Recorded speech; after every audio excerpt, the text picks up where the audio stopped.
بسم اللہ الرحمن الرحیم۔ السلام علیکم ورحمۃ اللہ وبرکاتہ۔ آج کا سبق قواعد سے متعلق ہے، عربی قواعد سے متعلق ہے۔ آج ہم قواعد میں سے پڑھیں گے۔ قواعد کے اسباق میں ہم پروناؤنس پڑھ رہے تھے، یعنی عربی کے پروناؤنس پڑھ رہے تھے جن کو ضمائر کہا جاتا ہے،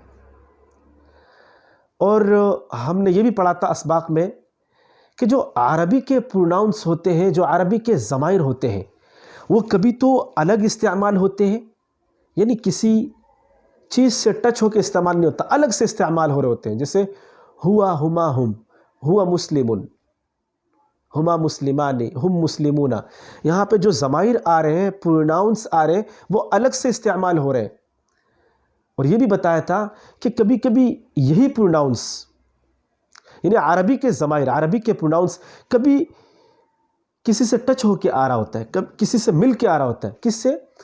کبھی تو یہ ضمائر، یہ پروناؤنس عربی کے اسم سے مل کے آ رہا ہوگا۔ اسم کیا ہے؟ ناؤن کو کہتے ہیں، یعنی کبھی ناؤن سے ٹچ ہو کے، ناؤن سے مل کر آ رہا ہوگا۔ اور کبھی تو یہ ضمائر ورڈ سے، یعنی حروف سے مل کر آ رہے ہوں گے، اور کبھی یہ ضمائر افعال سے، یعنی ورب سے مل کر آ رہے ہوں گے۔ ضمائر متصلہ کہتے ہیں مل کر آنے والے ضمائر کو۔ ضمائر منفصلہ ہم نے پڑھ لیے، پھر ضمائر متصلہ یعنی مل کر آنے والی ضمائر، اور یہ ضمائر کبھی تو اسم سے مل کے آ رہا ہوگا، یعنی ناؤن سے، کبھی افعال سے یعنی ورب سے مل کے آ رہا ہوگا، اور کبھی حروف سے یعنی ورڈ سے مل کے آ رہا ہوگا۔ اور جب ضمائر متصلہ یعنی ضمائر جب حروف سے مل کے آ رہے ہوتے ہیں، وہ اسباق ہم نے پہلے پڑھ لیا ہے، جیسے لہو، لہما، لہم، لکا، لکما، لکم، لی، لنا۔ اس میں ضمائر متصلہ آ رہے ہیں لیکن حروف سے مل کے آ رہے ہیں۔ اور میں نے یہ بھی بتایا تھا اس کے ضمن میں کہ جب ضمائر متصلہ حروف جارہ سے مل کر آ رہے ہوں گے، جب ضمائر متصلہ یعنی جب ضمائر حروف جارہ سے مل کر آ رہے ہوں گے تو اس کو مرکب جارے کہا جاتا ہے۔ جب بھی حروف جارہ کے ساتھ ضمیر ملیں گی، ضمائر متصلہ استعمال ہوں گے، تو اس کو مرکب جاری کہا جائے گا۔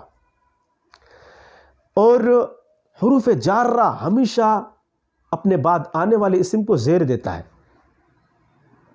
مثلا جیسے لزیدن، لہو، اب لہو، لہما، لہم، لکا، لکما، لکم، اس میں زیر کیوں نہیں آ رہا؟ تو یہ ایک رکاوٹ کی وجہ سے نہیں آ رہا ہے۔ وہ کیا ہے؟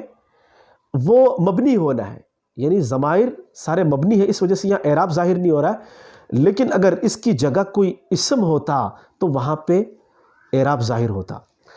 آج انشاءاللہ ہم وہ ضمائر جب اسم سے مل کے آ رہے ہوتے ہیں وہ ہم پڑھیں گے۔ جب دیکھیں یہاں پہ ضمائر متصلہ لکھے ہوئے ہیں، ہوا، ہما، ہم، کا، کما، کم، اینا۔ تعالوا ندرس یا اخوہ۔ دیکھیں ہو، ہما، ہم، کا، کما، کم، اینا۔ ہو، ہما، ہم، کا، کما، کم، اینا، یہ سارے کے سارے متصل کے ضمائر ہیں، یعنی مل کر آنے والی ضمیریں۔ اب دیکھیں یہاں الگ سے استعمال ہوئے ہیں، لیکن اس کو ہم نے اسم سے ملایا۔ یہ اسم ہے، یہ ناؤن ہے، کتاب، کتاب بک کو کہتے ہیں کتاب۔ ہم نے ضمائر کو کتاب سے ملایا۔ جب ضمائر کو کتاب سے ملایا، دیکھیں کتابہ، کتابہما، کتابہم، کتابک، کتابکما، کتابکم، کتابی، کتابنا۔ یہاں ایک بات سمجھنے کی ہے، وہ یہ ہے جب ضمائر کسی اسم سے مل رہے ہوں اس وقت اس کو مرکب اضافی کہا جاتا ہے۔ یہ انشاءاللہ ہم آگے بھی اسباق میں پڑھیں گے۔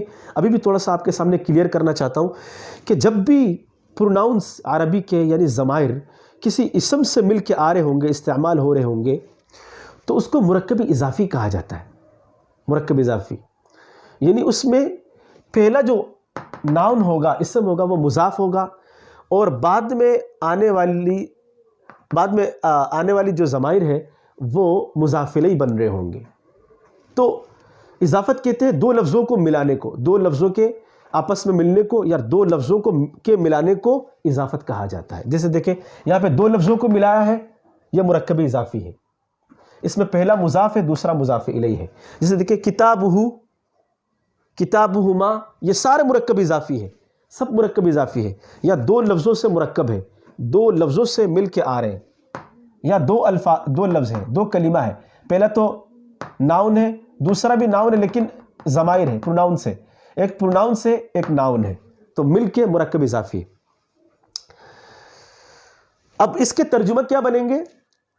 ترجمہ کیا ہوگا جب مرکب اضافی، جب ضمیر کے ساتھ ہم نے کتاب کو ملایا تو اس کا ترجمہ کیا بنے گا؟ جیسے اس کی کتاب، اس کی کتاب. دیکھیں ترجمہ بھی یہاں موجود ہے، یہاں مرکب اضافی بھی موجود ہے. اب انہی ضمائر متصلہ کے، انہی مرکب اضافی کے میں نے جملہ بھی یہاں عربی میں بنایا ہے، اس کا ترجمہ بھی لکھا ہوا ہے. یہاں دیکھیں پڑھتے ہیں، ہو، ہما، ہم، کا، کما، کم، ای، نا. کتابہ، کتابہما، کتابہم، کتابکا، کتابکما، کتابکم، کتابی، کتابنا. دیکھیں اس کا ترجمہ موجود ہے. کتابہ یعنی اس کی کتاب، کتابہ اس کی کتاب، کتابہما ان دونوں کی کتاب. ہمیشہ ترجمے میں مرکب اضافی کے ترجمے میں کا، کی، کو آتا ہے، استعمال ہوتا ہے. کتابہما ان دونوں کی کتاب، کتابہم ان سب کی کتاب، کتابکا آپ کی کتاب، کتابکما آپ دونوں کی کتاب، کتابکم آپ سب کی کتاب، کتابی میری کتاب، کتابنا ہماری کتاب. آگے دیکھیں، جب آپ نے ضمائر متصلہ یاد کر لیے، اس کے بعد آپ نے ان ضمائر کو اسم سے ملایا تو مرکب اضافی ہو گیا. جب مرکب اضافی کا بھی آپ کو سمجھ میں آ گیا، پھر اس کا ترجمہ بھی آپ کر سکتے ہو. تو اب ہی دیکھیں ان سے چھوٹے چھوٹے جملے بنائے. جیسے دیکھیں میں نے یہاں بنایا ہے ھذا کتابہ. یہاں دیکھیں یہ ضمائر متصل استعمال ہو رہے، ہو، ہما، ہم، کا، کما، کم، ای، نا، ضمائر متصل استعمال ہو رہے. اور میں نے چھوٹا سا جملہ بنایا. اس طریقے سے آپ بھی جملہ بنایا کریں چھوٹے چھوٹے. ھذا کتابہ یہ اس کی کتاب ہے. ھذا کتابہما یہ ان دونوں کی کتاب ہے. ھذا کتابہم یہ ان سب کی کتاب ہے. ھذا کتابکا یہ آپ کی کتاب ہے. ھذا کتابکما یہ آپ دونوں کی کتاب ہے. ھذا کتابکم یہ آپ سب کی کتاب ہے. ھذا کتابی یہ میری کتاب ہے. ھذا کتابنا یہ ہماری کتاب ہے. جزاکم اللہ خیرا کثیرا یا اخوہ. نکتفی بہذا القدر اليوم. السلام علیکم ورحمۃ اللہ وبرکاتہ.